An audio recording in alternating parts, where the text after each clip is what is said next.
Today I want to show you how to create videos like the ones you see below. I don't have specialised equipment and don't have an overhead camera for them. Are they perfect? No. Are they good enough? Yes, of course.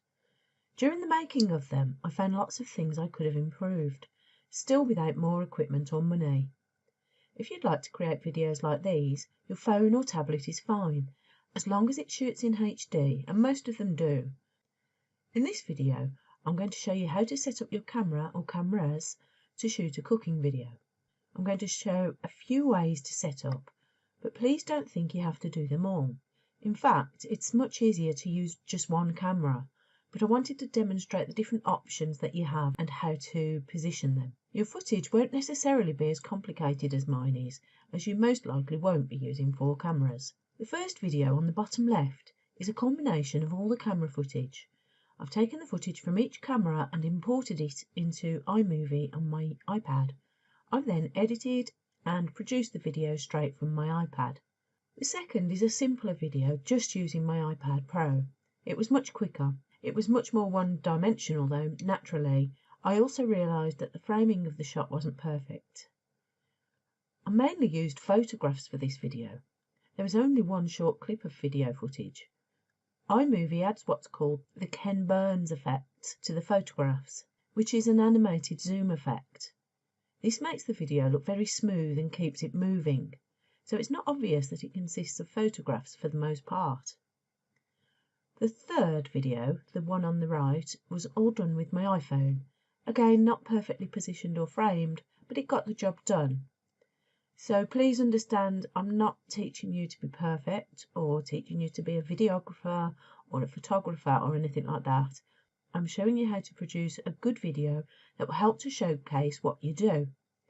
Now onto how I did it. Today I'm going to take you into the kitchen and show you how you can set up various pieces of equipment and cameras. So I've got my iPhone 6 Plus. I've got various tripods. You need the little bracket to hold your phone. I've got over here my iPad Pro, and this has got the same camera as the iPhone 7 and it'll shoot in 4K. So you can see that's shooting most of the work surface. Here I've had to put it in a box. I didn't want to raise the tripod too far, so I've just popped it on a box. Just do whatever works for you basically. Switch that on, and this is going to have, I'll put this on a tripod where we've got the moving handle, and I've got it down as far as it'll go, so it'll point downwards.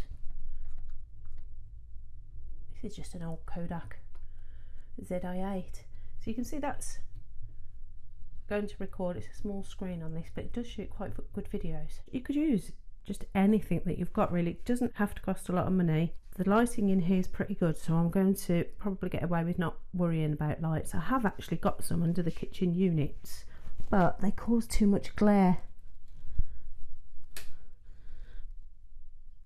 so I probably won't use those. So that's that, and I've just put something over the sink so I can use that as a surface, and then I'll have all the rest of the area to work with as I'm demonstrating what I'm cooking.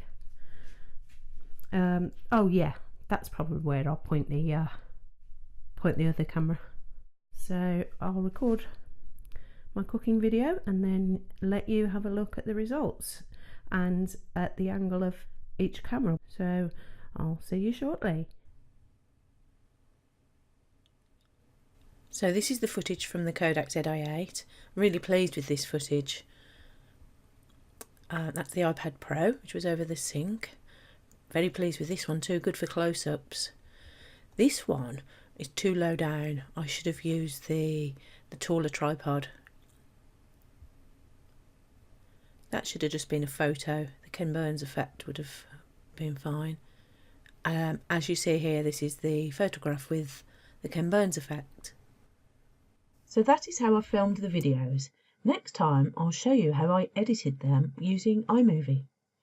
So catch you next time.